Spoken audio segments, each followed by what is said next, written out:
समय सबसे बड़ा बलवान होता है। सोचिए, टेलीविजन और अखबार कहता था अमित शाह को चाणक्य, नरेंद्र मोदी है तो मुमकिन है। नरेंद्र मोदी सबसे बड़े विजेता हैं, वो कभी हार नहीं सकते हैं, राजनीति के मास्टर हैं।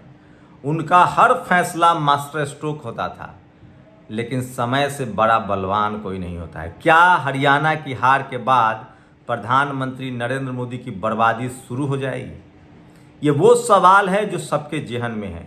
ये वो सवाल है। राहुल गांधी ने 2024 चुनाव के पहले कुछ प्रेस कॉन्फ्रेंस की थी और क्या कहा था कि हमारी लिस्ट में उन अधिकारियों के नाम हैं जो गड़बड़ी करते हैं। अगर हमारी सरकार आई तो सबकी जांच होगी। और सोचिए, गनीमत देखिए, 2024 में नरेंद्र मोदी 400 पार के बाद 241 पर सिमट गए और ये सरकार गठबंधन की सरकार है, एनडीए की सरकार है। इसमें चंद्रबाबू नायडू, नीतीश कुमार और चिराग पासवान के दम पर सरकार चल रही है और वो कब पाला बदल देंगे कोई नहीं जानता है। लेकिन हरियाणा चुनाव 2024 के नरेंद्र मोदी के बड़ी हार के बाद सोचिए, एक विजेता की तरह वो आए थे। 2014 में पूर्ण बहुमत की सरकार बनाई, 2019 में 300 सीटों का आंकड़ा पार किया, 2024 में लक्ष्य रखा था 400 पार, लेकिन 241 पर सिमट गए। गठबंधन की सरकार है, लेकिन हरियाणा चुनाव के बाद क्या नरेंद्र मोदी को इस्तीफा देना पड़ेगा? क्या ये सरकार गिर जाएगी? और क्या नरेंद्र मोदी और अमित शाह के बुरे दिन शुरू होने वाले हैं? नमस्कार, मैं शंभू कुमार सिंह और आप देख रहे हैं नेशनल दस्तक। हरियाणा चुनाव को लेकर पूरे देश की नजर है। 2024 में नरेंद्र मोदी का पारा जो ग्राफ नीचे गिरा है, उसके बाद ये पहला चुनाव है। और जिस तरह के ओपिनियन पोल आ रहे हैं, वैसे तो मैं मानता नहीं हूँ, मैं पहले भी नहीं मानता था, अब भी नहीं मानता हूँ, लेकिन जिस तरह के ओपिनियन पोल आ रहे हैं, अगर कांग्रेस हारती है तो नरेंद्र मोदी की कौन कौन सी मुश्किलें बढ़ेंगी। एक तो उनका जो विजेता वाली छवि थी वो चकनाचूर हो जाएगी। टीवी अखबार पर अभी भी नरेंद्र मोदी का कंट्रोल है। टीवी अखबार उनके मन की बात से लेकर उनके तमाम भाषणों को दिखा तो रहा है, लेकिन सवाल है कि क्या नरेंद्र मोदी का पॉलिटिकल कैरियर खत्म हो जाएगा? और उससे भी बड़ा सवाल है, जिस तरह से अपने विपक्षियों को जेल भेजा गया है, अमित शाह और मोदी के साथ राहुल गांधी क्या करेंगे? या तमाम विपक्षी दलों के लोग नेता हो जाएंगे, मंत्री बन जाएंगे तो क्या करेंगे? लेकिन हरियाणा के बाद आप कहेंगे कि 2024 के बाद प्रधानमंत्री का चुनाव बहुत दूर है, लेकिन मैं कह रहा हूं हरियाणा चुनाव के बाद नरेंद्र मोदी की मुश्किलें बढ़ने वाली है। अगर बीजेपी हार जाती है तो क्या होगा? उससे पहले मैं बता दूं, अगर बीजेपी जीत जाती है तो क्या होगा। गलती से मान लीजिए सारे एग्जिट पोल गलत हो गए और बीजेपी जीत जाती है हरियाणा, तो नरेंद्र मोदी फिर एक बार वापसी करेंगे और उसके बाद उनकी जो वापसी होगी वो भयानक वापसी होगी। और फिर नरेंद्र मोदी एक रौद्र रूप दिखाएंगे, क्योंकि उनको आगे महाराष्ट्र जीतना है, झारखंड जीतना है और दिल्ली जीतना है। और इसके लिए साम दाम दंड भेद सब किया जाएगा। और वो तमाम संस्थाएं, चाहे वो ईडी हो, इनकम टैक्स हो या फिर चुनाव आयोग हो, ये सब आपको उसी मुद्रा में दिखेंगे जिस मुद्रा में 2019 से 2024 तक थे, क्योंकि उनके जेहन में बैठ जाएगा कि नरेंद्र मोदी के हराना संभव ही नहीं, असंभव है। क्योंकि 2024 में वो तमाम सिस्टम नरेंद्र मोदी के साथ था, टीवी, अखबार, चुनाव आयोग, इनकम टैक्स, ईडी। उसके बाद जनता ने 241 पर रोक दिया। और इसमें सबसे बड़ा कमाल तो यूपी में हुआ था कि क्या यूपी के चुनाव का ये सब असर होता है बाकी राज्यों पर। वो एक अगले वीडियो में लाइव आपके साथ जुड़ूंगा और उसमें बताऊंगा कि बीजेपी अगर हार रही है तो उसकी वजह क्या है, नरेंद्र मोदी हार रहे हैं तो उसकी वजह क्या है। लेकिन सबसे बड़ा सवाल कि क्या हरियाणा जीतने के बाद नरेंद्र मोदी फिर वही से रौद्र रूप में आ जाएंगे और उसके बाद महाराष्ट्र, झारखंड और दिल्ली जीतना उनके लिए आसान हो जाएगा, क्योंकि तमाम उनके गठबंधन के नेता या फिर सिस्टम उनको फिर से एक मजबूत, चमत्कारी और मिरेकल वाला प्रधानमंत्री मान लेगा। लेकिन गनीमत तब समझिए, अगर मुसीबत तब शुरू होगी जब हरियाणा को चुनाव बीजेपी हार जाएगी। बीजेपी के हारते ही पूरा जो कंट्रोल है इनकम टैक्स, ईडी और चुनाव आयोग पर, वो ढीला पड़ता जाएगा। विरोध की आवाज और तेज होगी। नरेंद्र मोदी की बदकिस्मती कहिए, कई सारे नेता, दक्षिण भारत के नेता हों, अरविंद केजरीवाल हो, संजय सिंह हो, सिसोदिया हो, सोरेन हो, इन सबको जमानत मिल चुकी है। इन सबको सुप्रीम कोर्ट से जमानत मिल चुकी है। लालू यादव के परिवार पर इनकी नज़र है, वहां आक्रामक कार्रवाई हो सकती है अगर बीजेपी जीतती है तो।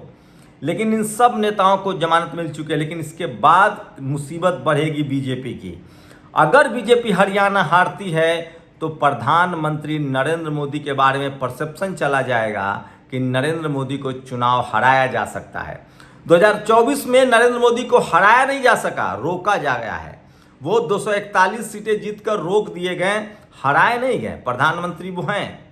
मामला अगर 200 पर बीजेपी आउट हो जाती तो सरकार बदल जाती। नरेंद्र मोदी को हारा हुआ तब माना जाता जब वो सरकार में नहीं रहते, लेकिन अभी भी वो सरकार में हैं। लेकिन हरियाणा चुनाव के बाद वो सरकार में रहेंगे इसकी कोई गारंटी नहीं ले सकता है, क्योंकि उसके बाद चंद्रबाबू नायडू हो या नीतीश कुमार हो या चिराग पासवान हो, वो अपना रूप दिखाएंगे, वो अपना रंग दिखाएंगे और उसके बाद नरेंद्र मोदी और अमित शाह से एक एक पैसे का हिसाब लिया जाएगा। अगर हरियाणा बीजेपी हार जाती है तो यकीन मानिए राहुल गांधी एक बार फिर से रौद्र रूप में आएंगे। हरियाणा के जीत के सिर्फ अंदाजा से, भविष्यवाणी से राहुल गांधी के भाषण का टोन बदल गया है। महाराष्ट्र में वो फिर संविधान ले रहे हैं, नरेंद्र मोदी पर हमला कर रहे हैं, शिवाजी को मुद्दा बना रहे हैं। अगर हरियाणा जीत जाती है बीजेपी कांग्रेस तो राहुल गांधी के रास्ते आसान हो जाएंगे और महाराष्ट्र में शिवसेना और शरद पवार से वो बड़े प्लेयर साबित होंगे और हो सकता है कि वहाँ भी चमत्कार हो। झारखंड में भी कद बढ़ेगा और दिल्ली में भी कांग्रेस की वापसी हो सकती है गठबंधन में। तो अगर हरियाणा का चुनाव कांग्रेस के पक्ष में जाता है तो राहुल गांधी इसे अपने लिए भुनाएंगे। वो दावा करेंगे कि हमारी जीत है। मैं फिर कह रहा हूं, खड़गे को क्रेडिट नहीं जाएगा, राहुल गांधी को क्रेडिट जाएगा और राहुल गांधी और कांग्रेस फिर से मजबूत होगी, क्योंकि 2024 के चुनाव में अखिलेश यादव के दम पर नरेंद्र मोदी को रोका गया, लेकिन सारा क्रेडिट राहुल गांधी के हिस्से में जाएगा। सच्चाई तो ये है कि नरेंद्र मोदी को दलित पिछड़ों ने रोका था, पीडीए ने रोका था, यूपी में 37 सीटें जीतकर समाजवादी पार्टी ने रोका था, लेकिन केंद्र में अखिलेश यादव को क्रेडिट नहीं मिला, उनको लीडर ऑफ अपोजिशन नहीं बनाया गया। 100 सीटों के साथ राहुल गांधी को लीडर ऑफ अपोजिशन बनाया गया और हरियाणा में अखिलेश यादव का गठबंधन ही नहीं हुआ। तो ऐसे में हरियाणा जीतने के बाद दूसरा बड़ा, सबसे बड़ा श्रेय राहुल गांधी को जाएगा और राहुल गांधी और कांग्रेस एक बार फिर से रौद्र रूप में आएगी और महाराष्ट्र और झारखंड में वो दम लगाएगी। इसके बाद जो होगा वो नरेंद्र मोदी और अमित शाह की मुश्किलें बढ़ेंगी और वो तमाम फैसले जो अभी लिए जा रहे हैं उसके दो ही असर हो सकते हैं, या तो और हिंदू मुस्लिम की स्पीड बढ़ेगी या फिर दलित, पिछड़े, आदिवासी, किसान, अल्पसंख्यकों के साथ जो जातिवाद हो रहा है, जो मनुवाद हो रहा है और जिस तरह से जातिवादी मनुवादी शक्तियों को नरेंद्र मोदी की सरकार में हवा मिली है, दलित पिछड़ों के अधिकार खोए हैं, अगर नरेंद्र मोदी कोशिश भी करेंगे तो उस ट्रैक पर वापस नहीं आ सकते हैं, क्योंकि उन तमाम मुद्दों को राहुल गांधी ने उठा लिया है। चाहे वो जाति जनगणना का मुद्दा हो, 50% आरक्षण का मुद्दा हो, ये तमाम मुद्दे अब कांग्रेस भुना रही है। तो अगर हरियाणा चुनाव बीजेपी जीतती है तो वो फिर से इन मुद्दों पर हावी होगी और फिर से हिंदू मुस्लिम भी बढ़ेगा और SC ST OBC का मुद्दा गायब हो जाएगा।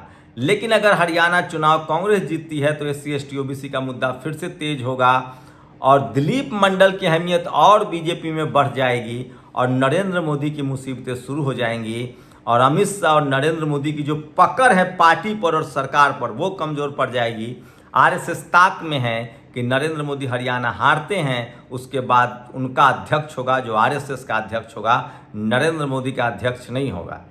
एक ऐसे आदमी को अध्यक्ष बनाया जाएगा जो नरेंद्र मोदी से आंख में आंख डालकर बात करे। वो बीजेपी में भी बगावत की सुर तेज होंगे, गडकरी जैसे खेमे और बनेंगे, शिवराज सिंह चौहान जैसे लोग और मुखर होंगे और उसके बाद इसकी कीमत बीजेपी को हरियाणा और झारखंड और दिल्ली में भी चुकाना पड़ेगा और नरेंद्र मोदी और अमित शाह का करिश्मा खत्म माना जाएगा। आपकी क्या राय है? शुक्रिया। नेशनल दस्तक की आपसे गुजारिश है कि अगर इसको बचाना चाहते हैं तो नेशनल दस्तक को सब्सक्राइब करने के लिए रेड कलर के सब्सक्राइब बटन को दबाएं, फिर बेल आइकन की घंटी दबाएं। नेशनल दस्तक को बचाने के लिए बहुत जरूरी है कि हर खबर को शेयर करें, लाइक करें, कमेंट जरूर करें।